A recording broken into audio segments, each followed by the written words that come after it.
Hi guys, welcome back to my channel അഭിനവിക്ക്. അപ്പോൾ നമ്മളിന്ന് കണ്ടിട്ടുള്ളത് നമ്മുടെ English exam SSLC examination March 2025 English എക്സാമിൻ്റെ റിവ്യൂ ആയിട്ടാണ്. അപ്പം നമുക്ക് നേരെ കിടക്കാം. ഇംഗ്ലീഷ് എക്സാം എങ്ങനെ ഉണ്ടായിരുന്നു വെച്ചിട്ടുണ്ടെങ്കിൽ ഒരു മീഡിയം ടു ഈസി, അതിൻ്റെ ഇടയിലാണ് ഇംഗ്ലീഷ് എക്സാം വന്നിട്ടുള്ളത്. അപ്പോൾ കുറേ ക്വസ്റ്റ്യൻസ് എല്ലാം എളുപ്പമായിരുന്നു, പക്ഷേ എനിക്ക് കുറച്ച് ക്വസ്റ്റ്യൻസ് തെറ്റിയിരുന്നു. അതായത് ഗ്രാമറും അവിടെയൊക്കെ ചെറിയ ഗ്രാമറിൽ ഒരു രണ്ടെണ്ണം, പിന്നീട് വൺ വേർഡിൻ്റെ ഒന്നും തെറ്റിയിരുന്നു. അപ്പം എക്സാം അത്യാവശ്യം നല്ല സിമ്പിൾ ക്വസ്റ്റ്യൻസ് ആണ്.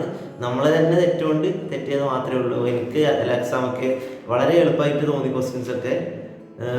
പിന്നീട് ഒരു ക്വസ്റ്റ്യൻ തെറ്റുണ്ട്. കാരണം നിങ്ങൾ ശ്രദ്ധിച്ചോ അറിയില്ല, 35th ക്വസ്റ്റ്യനിൽ നമ്മുടെ complete the conversation between Ali and the junk collector suitably. അപ്പോൾ അതിൽ നമുക്കിവിടെ ജങ് കളക്ടറിൻ്റെ ലാസ്റ്റ് ഉള്ള വരുന്നുള്ളത് അത് തെറ്റുണ്ട്. അതിൽ ക്വസ്റ്റ്യൻ മാർക്ക് വരില്ല.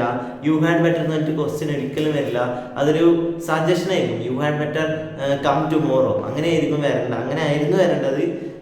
ഉത്തരമാണ് ഞാൻ പറഞ്ഞത്. പക്ഷെ അവിടെ ക്വസ്റ്റ്യൻ മാർക്ക് ഒരിക്കലും വരില്ല. അതൊരു ക്വസ്റ്റ്യൻ അല്ല, അവിടെ ഒരു സജഷനാണ് അവിടെ വെക്കുക, യു ഹാഡ് ബെറ്റർ എന്ന് പറഞ്ഞിട്ട്. അപ്പോൾ അവിടെ ഒരു ക്വസ്റ്റ്യനിൽ മിസ്റ്റേക്ക് വന്നിട്ടുണ്ട്. അപ്പോൾ ഓവറോൾ ക്വസ്റ്റ്യൻസ് ഗ്രാമർ ആയാലും എല്ലാം എളുപ്പമായിരുന്നു. പക്ഷെ എനിക്കൊരു ഗ്രാമറിൽ ഒരു 2 മാർക്കും പിന്നെ വൺ വേർഡിനൊരു 1 മാർക്കൊക്കെ ആയിട്ട് കുറച്ച് മാർക്ക് പോകാൻ വഴിയുണ്ട്. ഒരു 4 to 5 മാർക്ക് വരെ പോകും. അപ്പം എന്തായാലും എക്സാം എളുപ്പമായിരുന്നു. ഓക്കെ, അപ്പം പിന്നീട് പോയട്രി നമ്മുടെ അപ്രിസിയേഷനാണ്. അപ്രിസിയേഷനിൽ ഞാൻ ഒട്ടും പ്രതീക്ഷിച്ചില്ല പോയട്രി.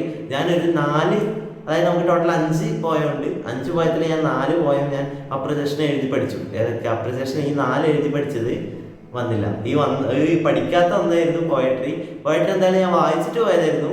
അതുകൊണ്ട് തന്നെ ഞാൻ പോയട്രി വായിച്ചിട്ട് പോയതുകൊണ്ട് അത്യാവശ്യം നല്ല രീതിക്ക് എഴുതാൻ പറ്റിയിട്ടുണ്ടെന്ന് തോന്നുന്നു. പിന്നീട് നമ്മളെ സ്കൂളല്ലല്ലോ, അതുകൊണ്ട് ആ ഒരു ഓക്കെ അത് തന്നെയാണ്. അത്ര രീതിയിൽ നോക്കുന്ന എനിക്ക് തോന്നുന്നില്ല. എന്തായാലും നമുക്ക് നോക്കാം. എന്തായാലും അത്യാവശ്യം നല്ല അപ്രിസിയേഷൻ എഴുതിയിട്ടുണ്ട്. എന്നാലും കുറേ ഇതൊക്കെ നോക്കുമ്പോൾ നമുക്ക് അപ്രിസിയേഷൻ പോയട്രി അല്ല, അധികം ലൈൻസ് റിട്ടേൺ ഏർലി സ്പ്രിങ്ങും മദർ ടു സണ്ണും ആയിരുന്നു അപ്രിസിയേഷൻ വരാൻ വേണ്ടിയിട്ട് സാധ്യത ഉണ്ട് എന്ന് പറഞ്ഞിട്ടുള്ളത്. നമ്മുടെ കുറേ ഇതൊക്കെ ആയിരുന്നു. നമ്മുടെ ഗ്രൂപ്പിൽ തന്നെ കുറേ സജഷൻസ് അങ്ങനെയായിരുന്നു വന്നിട്ടുള്ളത്. പോയട്രി വരാൻ സാധ്യതയില്ല. പക്ഷെ നമ്മൾ പബ്ലിക് എക്സാമിന് ഒരിക്കലും അങ്ങനെ നമ്മളെ പ്രഡിക്ഷൻ വെച്ചിട്ട് നമ്മൾ പോകാൻ പാടില്ല. അത് പൊട്ടത്തെറ്റാണ്, മണ്ടത്തരാണ് നമ്മൾ ചെയ്യുന്നത്. പക്ഷേ ഞാനധികം ഇമ്പോർട്ടൻസ് എടുത്തത് മദർ ടു സണ്ണാണ്. കാരണം ഇതുവരെ അതിൽ നിന്ന് കോംപ്രഹെൻഷൻ ഒന്നും ചോദിച്ചിട്ടില്ല, ഒരു അപ്രിസിയേഷനും ചോദിച്ചിട്ടില്ല. അപ്പോൾ നമ്മൾ 10ാം ക്ലാസ്സിൽ മദർ ടു സൺ പഠിച്ചത് വെറുതെ ആയി. ഓക്കെ, അപ്പോൾ അതൊന്നും ഇതുവരെ ഒരു ക്വസ്റ്റ്യൻസ് വന്നില്ല. അതുകൊണ്ട് തന്നെ ഞാൻ 100% ഞാൻ ഷുവർ ആയിരുന്നു മദർ ടു സണ്ണ് മാത്രമേ അപ്രിസിയേഷൻ വരുള്ളൂ എന്ന്. അതുകൊണ്ട് അത് നല്ല രീതിക്ക് തന്നെ എഴുതി പഠിച്ചിട്ട് പോയതായിരുന്നു. എന്തായാലും അത് പോയട്രി എഴുതുന്നത് എന്തായാലും കുഴപ്പമില്ലാതെ അതിൻ്റെ അപ്രിസിയേഷൻ എഴുതിയിട്ടുണ്ട്. അപ്പോൾ എന്തായാലും നമുക്ക് ഈ ഒരു വീഡിയോ ഇത്ര മാത്രമേ ഉള്ളൂ. അപ്പോൾ ഇംഗ്ലീഷ് എക്സാം അത്യാവശ്യം അടിപൊളിയായിട്ട് തന്നെ എഴുതി ഒരു 4 മാർക്ക് വരെ പോകും, 4 to 5 മാർക്ക് വരെ പോകും തോന്നുന്നു. അപ്പം നിങ്ങളുടെ എക്സാം ഒക്കെ എങ്ങനെ ഉണ്ടായിരുന്നു എന്ന് പറയാം.